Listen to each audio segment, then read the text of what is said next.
Sean bienvenidos una vez más. Vamos a entrar en el tiempo, ahora sí, después de tener un momento de quietud, ahora sí, de nuestro cuerpo, pero también nuestra alma, vamos a entrar en la palabra del Señor. Mira, empezamos hoy una serie de prédicas muy bonita, ¿no? Allí está, mira, ahí está.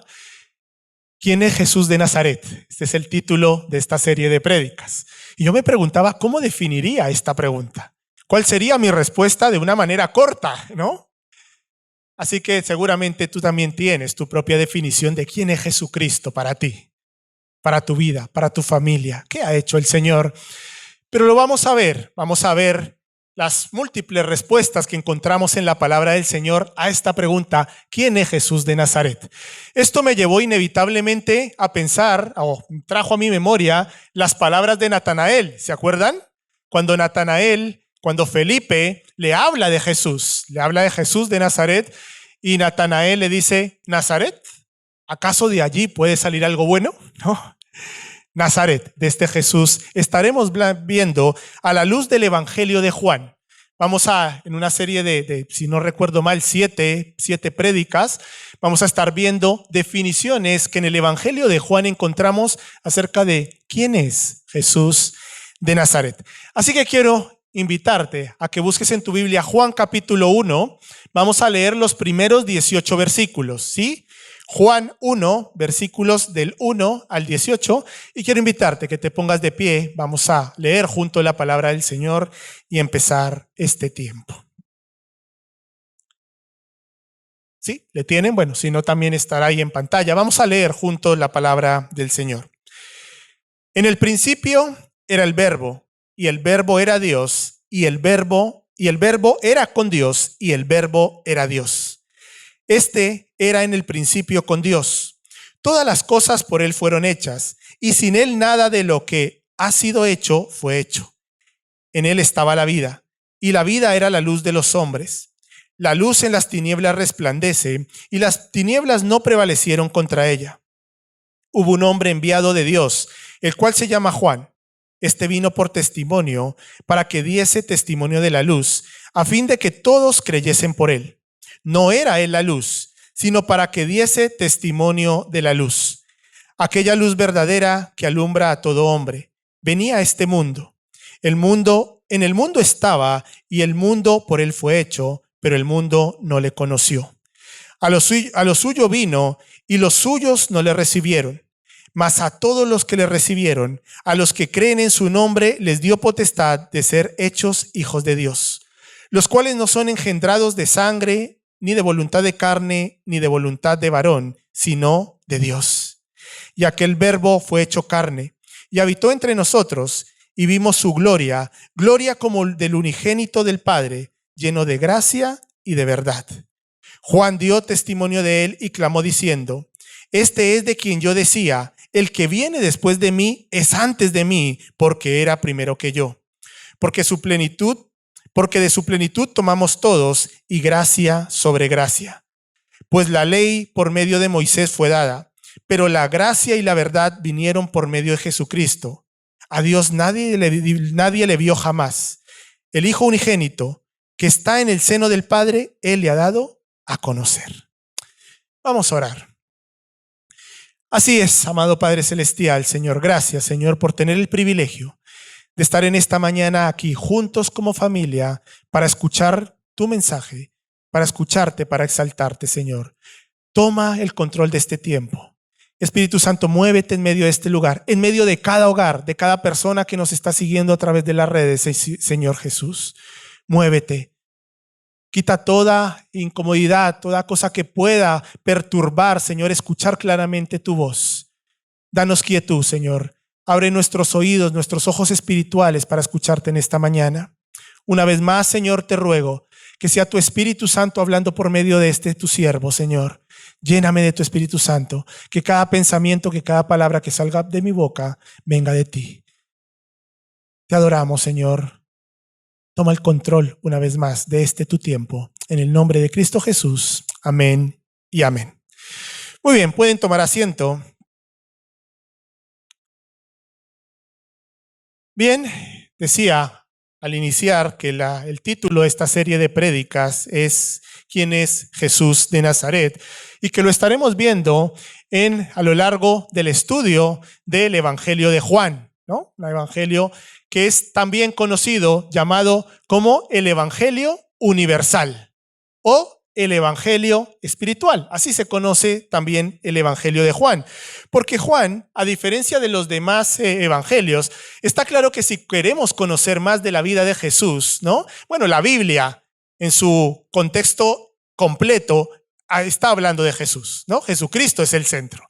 Pero si queremos saber más de su vida, de su ministerio, evidentemente iremos a los evangelios, que es en donde narra la vida de Jesús y estos 3 años de ministerio que él tuvo aquí en la tierra. Pero Juan, el Evangelio de Juan es el Evangelio universal, o se le da ese nombre porque fue el Evangelio escrito pensando en toda la humanidad. Mientras que el Evangelio de Mateo iba más dirigido hacia los judíos, al pueblo escogido por el Señor, y allí estaba su énfasis, ¿no?, en llevar esta vida de Jesús a su propio pueblo. Marcos, sin embargo, escribió pensando más y haciendo énfasis en los gentiles, en aquellos que no eran judíos. No era el pueblo escogido.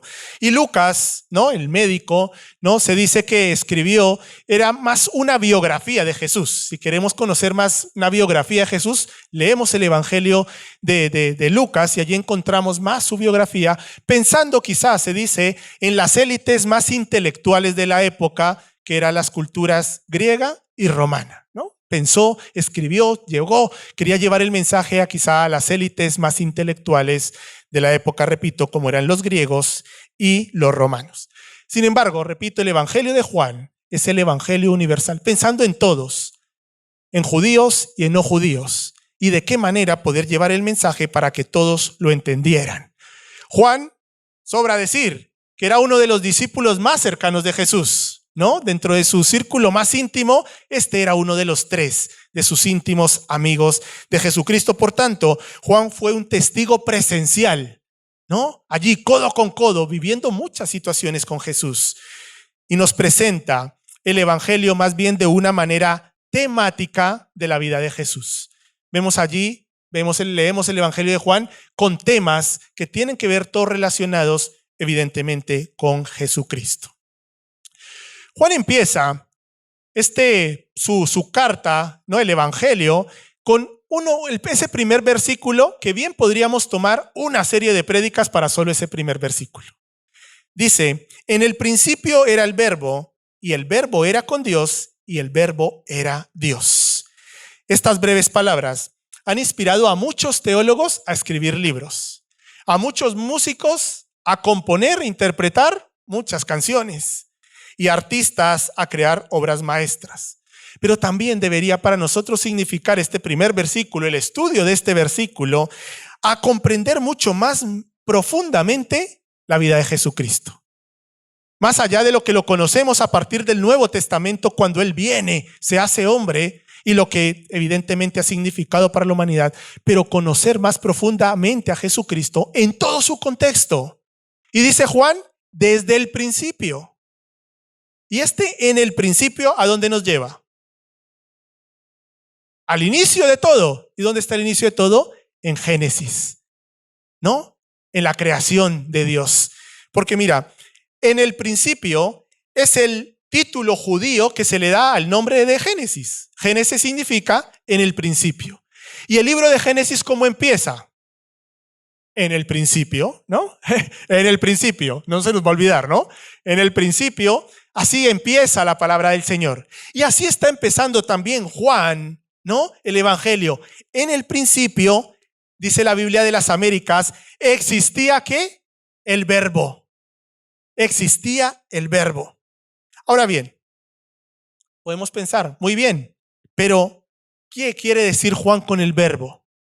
¿De quién hablaba? ¿Qué significado tenía o verbo o logos en el griego, ¿no? Recordemos que el idioma de esa época era el griego y verbo significa logos en griego. Mira, para la filosofía griega, ¿no?, el logos o el verbo era la razón, la lógica que gobernaba este mundo.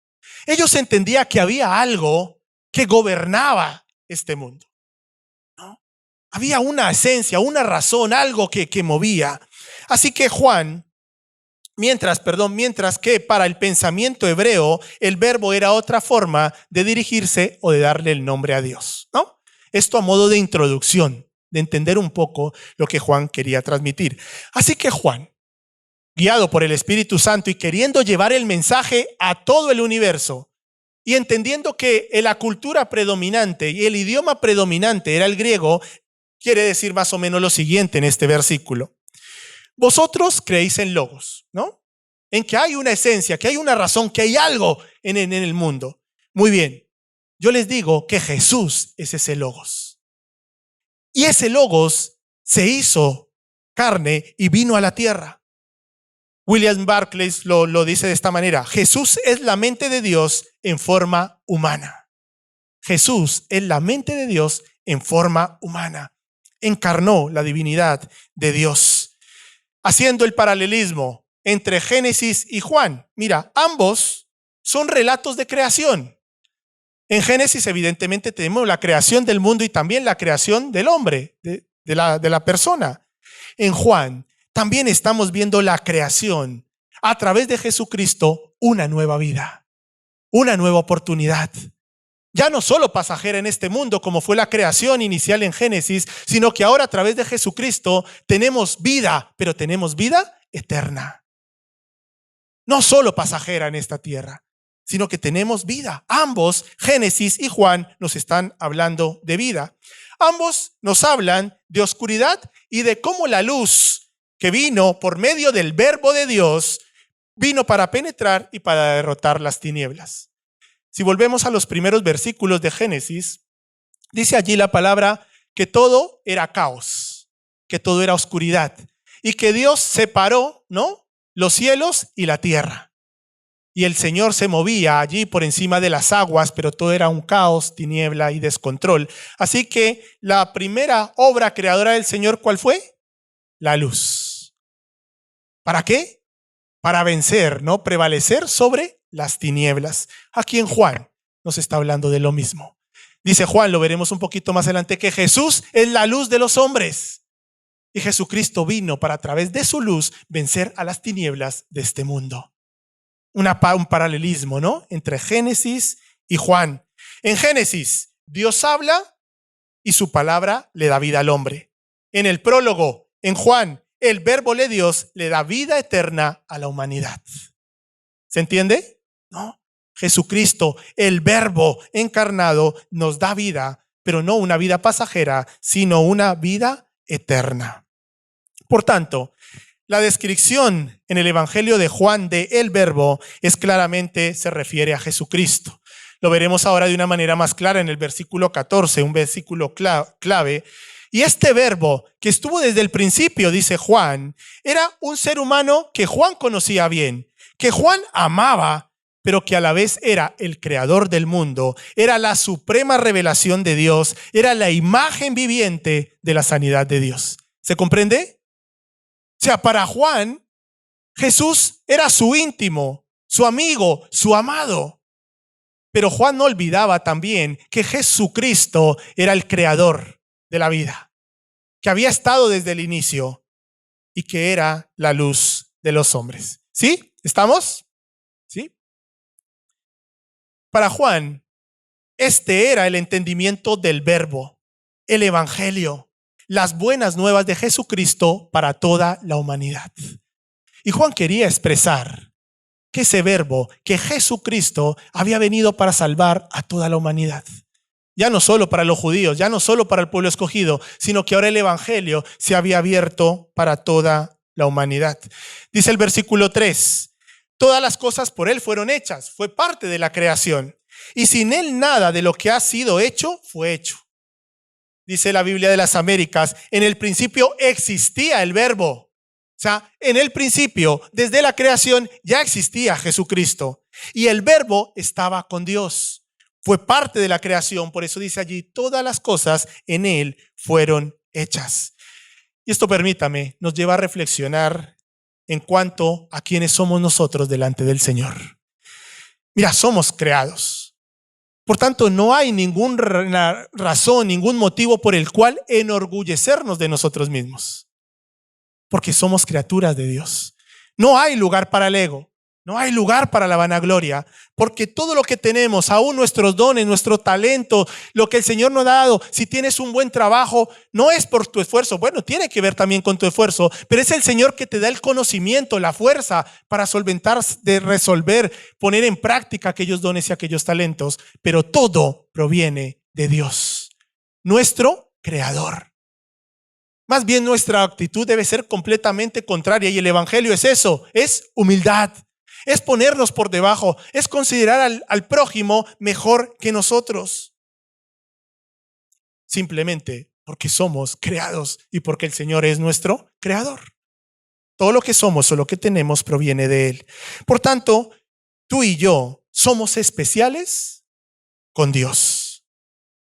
Somos criatura de Él. Ahora, separados de Dios, no somos nada.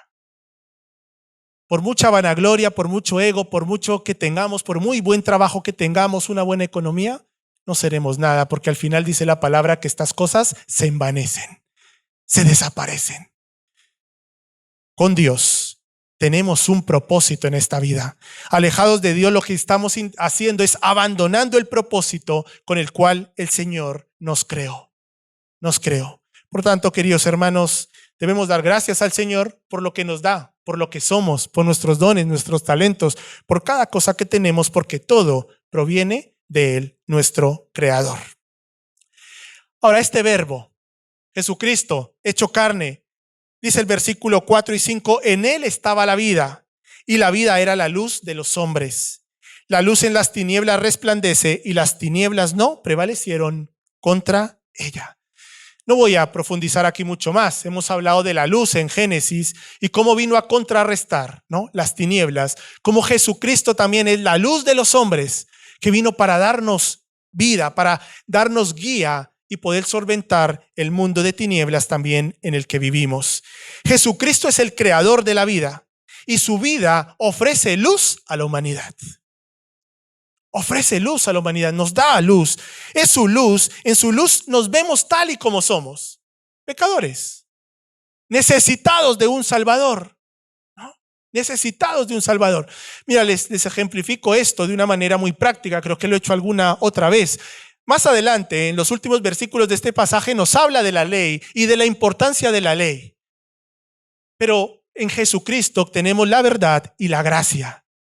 Mira, la palabra de Dios evidentemente es fundamental para nuestras vidas porque nos hace ver nuestra condición. Y es como si hoy yo en esta mañana estuviera aquí pero tengo la cara sucia, ¿no? Yo no me puedo ver, no me puedo ver. Pero es a la luz, si voy a un espejo terminando este culto, me doy cuenta de mi condición, me doy cuenta de que tengo sucia la cara. Eso hace la ley. La ley nos hace ver nuestra condición de pecado, que estamos manchados, que necesitamos ser lavados y ser limpiados, pero la ley no nos puede limpiar. El espejo no me puede limpiar, simplemente me hace ver mi condición, pero lo que sí me lleva es a darme cuenta que necesito ser lavado y ser limpiado, que necesito tomar agua y jabón para limpiar mi cara. La ley me hace ver mi condición de pecado y darme cuenta que necesito acercarme a Jesucristo, quien a través de su sangre perdona mis pecados. ¿Se entiende? La ley es necesaria, claro que es necesaria, pero Jesucristo es el que lleva a cabo, ¿no?, esa obra limpiadora, redentora, sanadora, restauradora en mí. No a través de su palabra. La palabra nos hace ver una vez más nuestra condición, pero es por medio de Jesucristo que obtenemos el perdón de pecados. Cuando seguimos a Jesús, la luz verdadera, evitamos andar como ciegos y caer fácilmente en el pecado, porque Jesucristo disipa la oscuridad del pecado en nuestras vidas. Lo he compartido también alguna vez. En la medida que nos acercamos a Jesucristo, que tenemos una intimidad con Él, que tenemos una vida de obediencia a Él, nos acercamos más a Dios y nos alejamos cada vez más de la oscuridad del pecado. Por tanto, Jesucristo ilumina la senda que tenemos delante de nosotros a fin de enseñarnos de qué manera vivir en este peregrinaje en esta tierra hasta que estemos disfrutando a su lado en su segunda venida. Es la luz de los hombres. Ahora bien, en este pasaje que Juan nos está queriendo enseñar quién es Jesús, estamos respondiendo a la pregunta, ¿quién es Jesús de Nazaret? ¿No? Y nos está dando aquí varias respuestas. No, es aquel que estuvo desde el inicio, ¿no? Es el propio Dios encarnado, es la luz de los hombres. Veremos aquí algunas más definiciones acerca de quién es Jesús de Nazaret. Pero también Juan en los versículos 6 y 8, a todos aquellos que somos creyentes en Jesucristo, que creemos en nuestro Señor, también nos da una tarea. Dice los versículos 6 y 8, hubo un hombre enviado de Dios, el cual se llamaba Juan. Este vino por testimonio para que diese testimonio de la luz, a fin de que todos creyesen por él. No era él la luz, sino para que diese testimonio de la luz. Mira, está hablando de Juan el Bautista, ¿no? El precursor, el que vino a preparar el camino del Señor y el que vino a dar una predicación de arrepentimiento, de pecado y de arrepentimiento. Mira, nosotros, al igual que Juan el Bautista, somos fuente de la luz de Dios. Ahora bien, no somos nosotros la luz. Somos portadores de su luz. Simplemente reflejamos la luz de Jesucristo, que es la luz verdadera. Y dice allí la palabra que Juan vino a ser testimonio de la luz para que otros a través de él creyeran y rindieran su vida a Jesucristo. Pero esto no era solo para Juan. Eres para cada uno de nosotros. Hemos de ser portadores, reflejos de la luz de Cristo, para que a través de nuestras vidas otros puedan rendirse a Jesucristo, la luz verdadera. ¿Me explico? Tenemos una gran misión, una gran tarea aquí. Ahora, no somos perfectos. Fallaremos. Pero sí deben haber evidencias en nuestra vida de que la luz verdadera reina, gobierna, cambia, restaura, transforma nuestra vida. Deben haber evidencias de que Jesucristo habita en nosotros, si somos seguidores de Jesús. Nuestra gran tarea es reflejar su luz.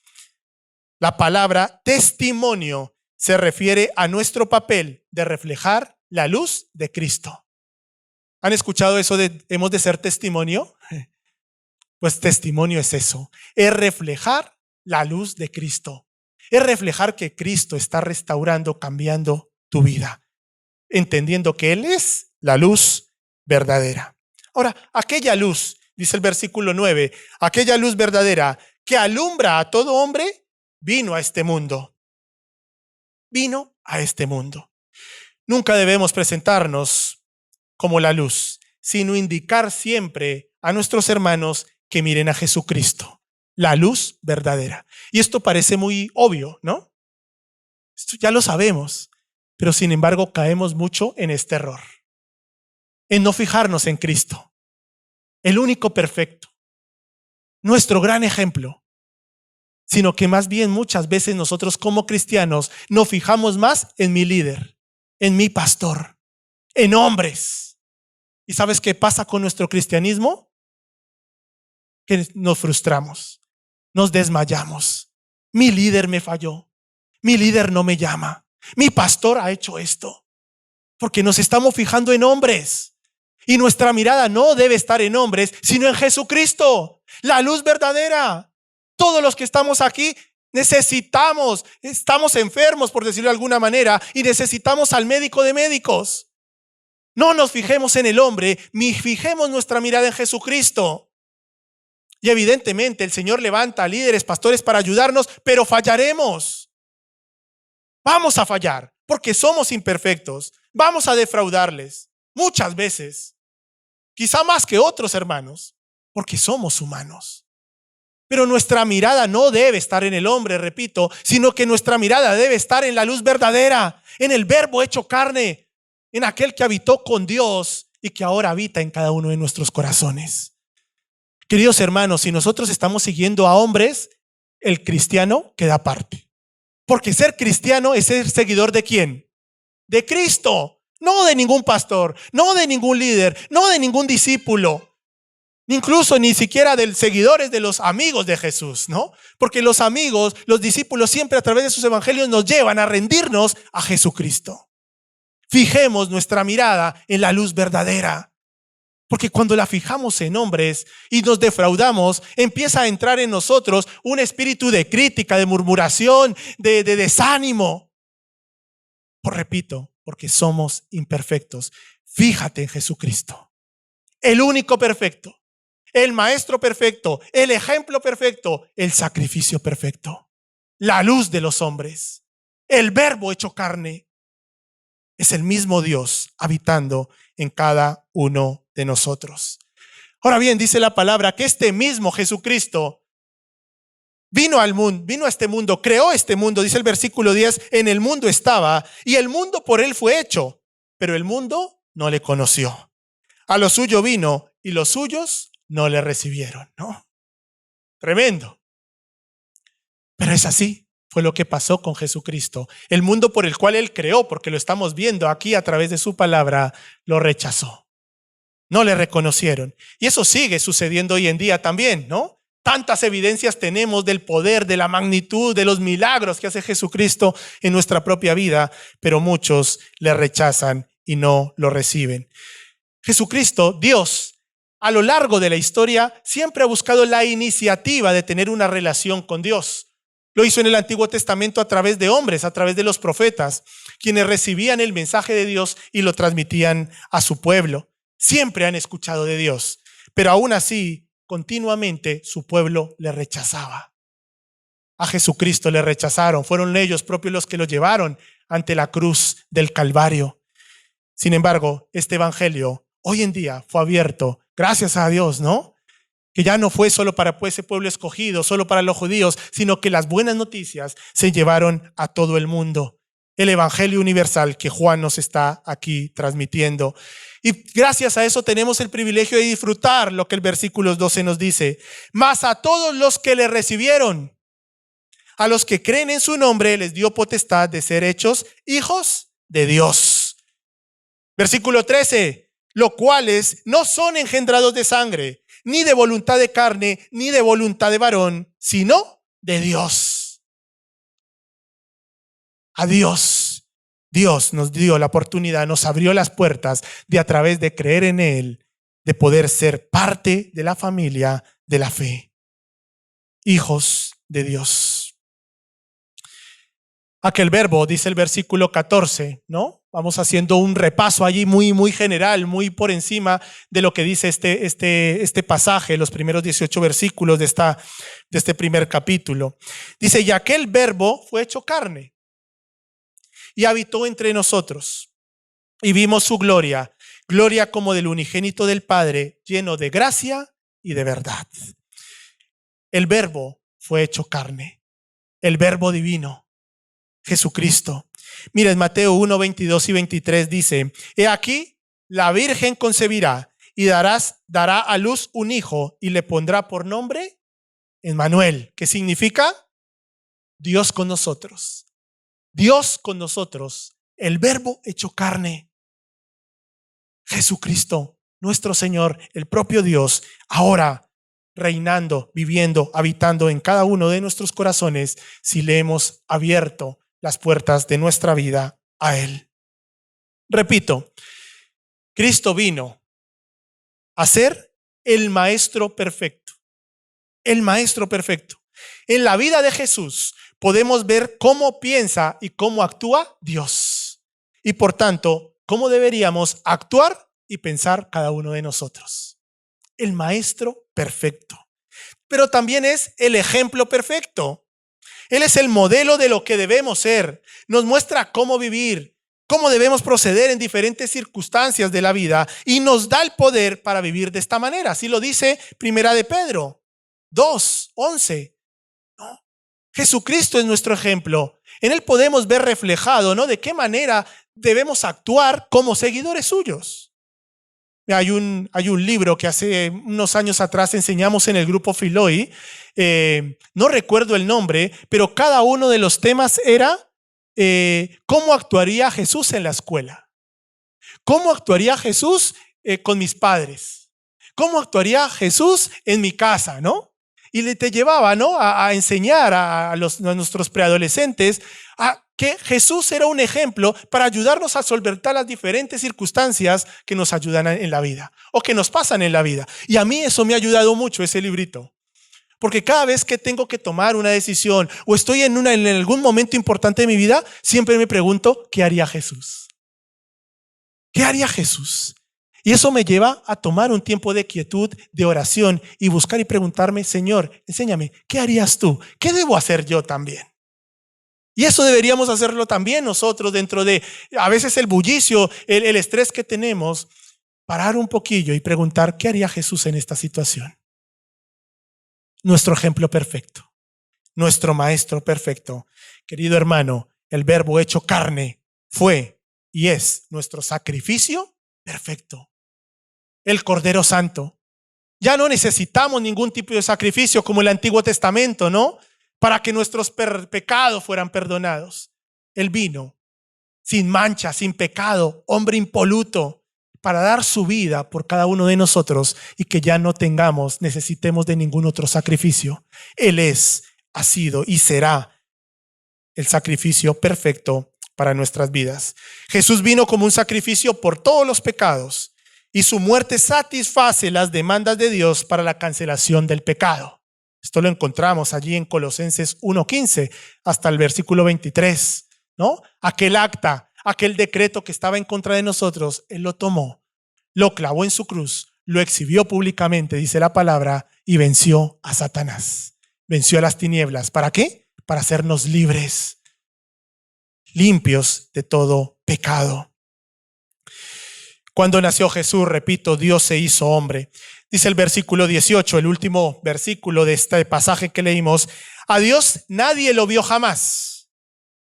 El unigénito Hijo que está en el seno del Padre, Él le ha dado a conocer. Si queremos conocer más de Dios, lo veremos a través de Jesucristo. Sus atributos, su divinidad, su comportamiento, lo veremos a través de Jesucristo. El Señor a lo largo de la historia ha estado comunicándose con su pueblo, pero solo a través de Jesucristo lo vemos. Dios reveló su naturaleza, su esencia, de una manera que se pudiera ver y que se pudiera tocar. Jesucristo, nuestro Señor. Por tanto, queridos hermanos, ¿quién es de Jesús de Nazaret? El Verbo hecho carne es la culminación de la revelación de Dios. Dice Hebreos 1:1. Dios, quien antes habló por medio de los profetas, ahora habla a través de su Hijo Jesucristo. Ya no necesitamos ni siquiera un intermediario, ¿no? Un portavoz como lo era en el Antiguo Testamento con los profetas. Ahora tenemos una relación directa a través de Jesucristo. Cristo es la expresión perfecta de Dios en forma humana. Ahora bien, medita en esto. El Verbo que residía con Dios desde la creación, el Verbo que residía con Dios, que estaba con Dios desde la creación del mundo, es el mismo Verbo que reside en tu vida. Es el mismo. ¡Qué maravilla! A mí esto me ponía los pelos de punta cuando estudiaba esto. La propia esencia de Dios, el creador de todo, ahora reside en mi vida. Le ha abierto las puertas de mi corazón, de mi familia. ¡Qué cosa más maravillosa! ¿Cómo no rendirle todo honor, toda gloria a nuestro Señor Jesucristo? ¡Qué paradoja!, ¿no? Mi mundo, un mundo tan lleno de tinieblas, y el mundo espiritual, el mundo de Dios, ahora habitando en uno solo. Algo que parecía que hay un abismo entre uno y otro. Pero no obstante, Dios, por amor a la humanidad, une estos dos mundos, utilizándose a sí mismo como material para construir ese puente entre nuestro mundo pecaminoso y el mundo celestial, el mundo de Dios, por amor.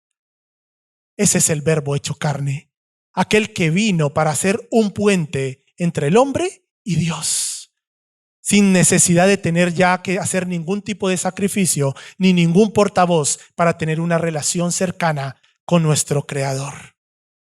¡Qué maravilla!, ¿no? ¡Qué bendición! El Creador divino se hizo carne. El Creador divino se hizo carne. Juan muestra, por tanto, en su evangelio a Jesús como totalmente humano, pero también a Jesús como totalmente divino. El Verbo hecho carne, humano y divino. A pesar de que Jesús tomó por completo nuestra humanidad, fue como cualquiera de nosotros y vivió como un hombre, nunca dejó de ser el Dios eterno, que siempre existió, el creador del mundo, el sustentador de todas las cosas, la fuerza que une la creación y la fuente de vida eterna para cada uno de nosotros. Nunca dejó de ser el Dios eterno. Nunca dejó de ser el sustentador. Sigue siendo el sustentador de cada uno de nosotros y une la creación, nuestra creación, con la fuente de vida eterna, la promesa de vida eterna que tenemos hasta el glorioso día de su segunda venida. Por esto Juan escribe este evangelio, guiado por el Espíritu del Señor, para edificar la fe y confianza en Jesucristo. La fe y la confianza en Jesucristo, el único que merece toda nuestra honra, toda gloria, toda alabanza y todo honor. El que ha estado desde el principio y que estará por los siglos de los siglos. Lo decíamos al inicio de este culto. Venimos aquí para render gloria, pleitesía, honor solo a Jesucristo.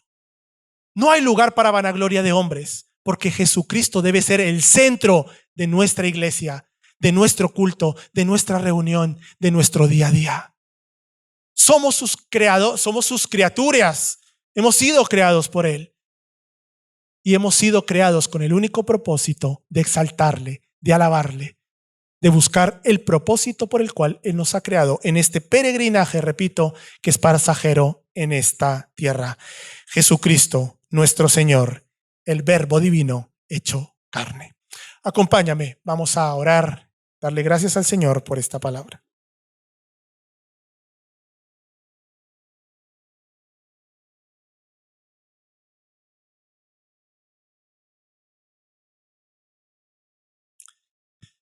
Señor, ¿qué podemos decir ante tu grandeza? Ante tus muestras de poder, pero sobre todo ante tus muestras de amor que has tenido por todos los siglos con toda la humanidad, Señor. Quizás son cosas que aparentemente podemos decir, ya lo sabía, pero cuando profundizamos en ella, qué maravilloso es entender, Señor, que tú has estado, que tú estás y que tú estarás por los siglos de los siglos. Qué maravilloso es entender que ese mismo Verbo que estuvo cuando se creó el mundo, habita hoy con nosotros. Que ese mismo Verbo hecho carne habita hoy en medio nuestro a través de tu Espíritu Santo. Que ese mismo Verbo es el que me da la salida, las fuerzas cuando estoy atravesando momentos de dificultad, de dolor, de tristeza, de incertidumbre. Que ese mismo Verbo es la esperanza que tenemos de vida eterna para nosotros, Señor. Gracias, Señor Jesucristo, por tu amor. Gracias por tu palabra que nos hace ver nuestra condición y la necesidad que tenemos continuamente de ti, Señor, de rendir tu vida. Gracias, Señor, porque esto nos recuerda que si aún no lo hemos hecho, es la oportunidad de decirle, Señor, te invito a reinar en mi vida, a presidir, a gobernar, a dirigir mi vida. Quizá también es este el momento para darnos cuenta que estamos siendo más seguidores de hombres que del propio Jesucristo. Pídele perdón. Perdónanos, Señor. Porque nuestro único propósito es exaltar tu nombre por encima de todo. Quizá también te estás dando cuenta en esta mañana que quizá has invitado a Jesucristo a que entre a tu vida, pero lo has dejado sentado allí en un rincón del salón. Y no le has permitido que reine, que gobierne, que presida, que cambie, que restaure tu vida. Que tu vida tenga el propósito pleno por el cual Él te creó. Mira, no sé qué es lo que el Señor te ha hablado en esta mañana, pero ve ante tu Señor, ante el Verbo, ante el mismo Espíritu de Dios hecho hombre y dile, Señor, te necesito. Perdóname. Realmente deseo, Señor, que tú gobiernes por completo mi vida, que tú le des el sentido pleno que tiene mi vida. Señor, te invito para que seas tú, Señor, el quien restaure mi vida, mi matrimonio, mi relación con mis hijos. No dejes de hacerlo, no dejes de acudir a tu Creador.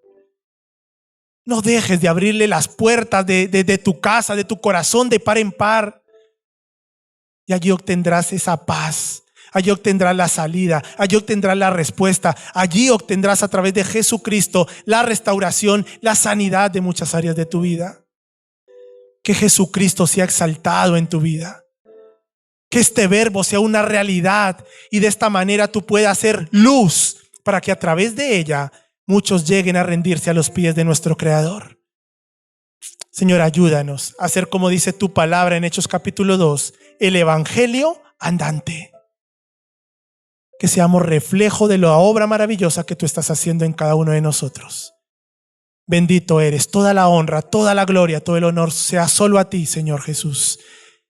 En tu nombre, el poderoso nombre de Jesús. Amén y amén.